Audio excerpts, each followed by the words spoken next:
everyone complains about the traffic in Austin. But if you're a senior who has limited driving ability or maybe can't drive at all, then you have fewer options. Sitting in traffic and grumbling is not even an option for you.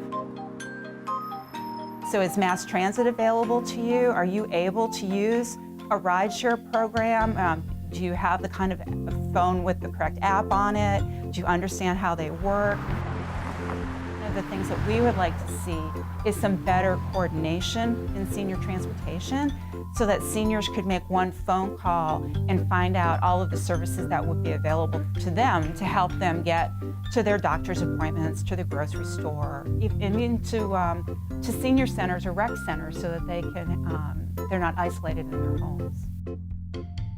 There are people who aren't getting the senior tax exemption that they deserve because they either didn't know about registering for it once they turn 65 or they just haven't done it. Seniors can also defer their property taxes if they need to.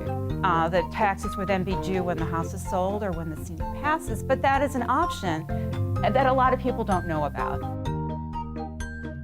We advocated for a larger portion of the recent housing bond to go to the home repair program because we know that it's a very important tool that can help low-income seniors stay in their homes and that it's always oversubscribed.